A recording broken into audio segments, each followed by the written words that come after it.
আজকে সকালে হঠাৎ করে মন চালো যে রস পেরে আজকে জাল দিয়ে আমরা মোয়া বানাবো। সকাল সকাল ভিডিওটা শুরু করছিলাম, তো ওই সকালে উঠে আমার অনেক ইচ্ছা করতেছিল মোয়া বানাবো, তাই আজকে গাছের ঝরা দিয়ে তারপরে মোয়া বানালাম। আর আজকে নিজের হাতেই মোয়া বানাইছি আমি। তো আসসালামু আলাইকুম এভরিওয়ান, কেমন আছেন সবাই? তো এই প্রথমবার আমি মোয়া বানাবো, তাই ওর গাছ থেকে রসটাও পেরে নিলাম। আমি কিন্তু আগে একবার উঠছি গাছে, কিন্তু পারতে পারি নাই, তাই আবার আমার ভাইয়া এসে পাইরে দিল। আর এই রসটা কিন্তু গাছের ঝরানি বলে। তো সকাল সকাল আসছিলাম, সকালের ওয়েদারটা কিন্তু মাশাআল্লাহ এত সুন্দর ছিল।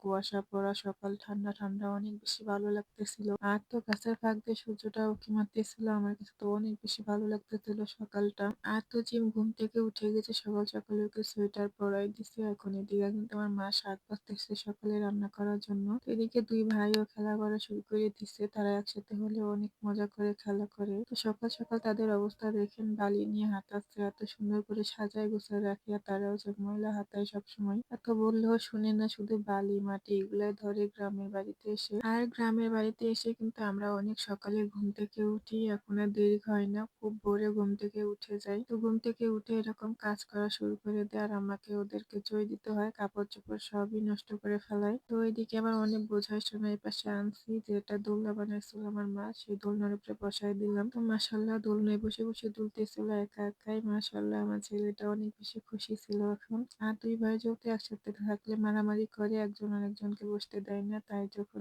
একজন সরে যায় তখন আমি জিমকে নিয়ে আসি। তো এতক্ষণ ধরে আমার ভাই ছেলে দোল খাচ্ছিল, আর এখন হচ্ছে ওকে নিয়ে গেছে, তাই জিম একা একা বসেই দোল খাচ্ছিল। আর মাশাল্লাহ ওকে কিন্তু একদমই ধরে রাখতেছিল না, কি সুন্দর করে দোল খাচ্ছিল। তো তারপরে কিছুক্ষণ পরে আমার ভাইয়া এসে রসটা পেরে দেয়, আর রসটা দেখেন কত গুলা হয়েছে। এই রসটা কিন্তু টাটকা, রসটা পাড়ার পরে আবার বোতলটা কিন্তু গাছে ঝুলায় রাখে, তখন কিন্তু এই রসটা পরে, আর না দিলে কিন্তু নিচে পড়ে যায়। তো এই রসটাকে হচ্ছে ঝরানি বলে, তো আমাদের এই জায়গা তো ঝরা বলে, তো অন্য জায়গা কি বলে আমি আসলে সঠিক জানি না। আর এই রসটা অনেক ঘোলা হওয়ার কারণে কিন্তু গুড়ের কালারটা একদমই সুন্দর হয় নাই, দেখতে একদমই ভালো লাগতেছে না, তাই ভাবলাম এটার সাথে একটু গুড় মিশাই দিই। আর এই গুড়টা হচ্ছে বাজার থেকে কিনে আনছিল, কেনা গুড়। কেনা গুড়ও তেমন একটা ভালো না, তারপরে আমি কিছুটা পরিমাণ দিয়ে দিলাম যাতে গুড়ের কালারটা একটু সুন্দর আসে। তো কিছুক্ষণ জ্বালানোর পরে এই পর্যায়ে আসলে আমি হচ্ছে বড়িগুলো দিয়ে দিব। আর এই পর্যায়ে আমি পরিমাণ মতো মুড়ি দিয়ে দিয়েছিলাম। তো আমি আরো সুন্দর করে নাড়াচ্ছিলাম যাতে একবারে মিশে যায়। তো বাসায় কেউ ছিল না, মা ভাবি সবাই কাজে ছিল, আর একটু জ্বালালে একটু ভালো হতো। তো যাই হোক, আমি তো প্রথমবার বানাচ্ছিলাম, তাই ভাবছিলাম যদি চটা লেগে না যায়, তাই তাড়াতাড়ি করে মুড়িগুলো দিয়ে দিলাম। আর এই মোয়াটা বানানো কিন্তু খুবই সহজ, তেমন কিছুই দেওয়া লাগে না, খালি রস জ্বালায় গুড় বানায় মুড়িগুলো দিলেই কিন্তু হয়ে যাবে। তো ওই জায়গায় আমার মোয়ার ডোটা বানানো শেষ, এখন হচ্ছে আমি গোল গোল শেপ করে নিব। তো হাতে আমি একটু পানি নিয়ে নিলাম, পানি নিলে আর হাতে লাগে না, আর পানি ছাড়া কিন্তু এরকম গোল বানাতে গেলে পুরো হাতে লেগে যাবে। তো আমি একটু একটু করে হাতে পানি দিয়ে ভিজাই নিছিলাম, আর তারপর এরকম গোল গোল শেপ করে নিছিলাম। তো ফাইনালি আমার সবগুলো বানানো সেই, দেখেন মাসাল্লাহ কতটা সুন্দর লাগতেছিল, দেখতেও তেমন সুন্দর, খেতেও কিন্তু অনেক বেশি মজা হয়েছিল। তো আমার জিমকে দিচ্ছিলাম, সে তো খেলায় অনেক বেশি ব্যস্ত ছিল, একদমই খাবে না। তো তারপরে আমি নিজেই খেয়ে নিচ্ছিলাম, মাসাল্লাহ এখনো কিন্তু তেমন একটা শক্ত হয়ে পারে না, তারপর আমি খাচ্ছিলাম। তো বাসায় যেহেতু কেউ ছিল না, আমি নিজে বানাই তারপরে নিজেই খাচ্ছিলাম।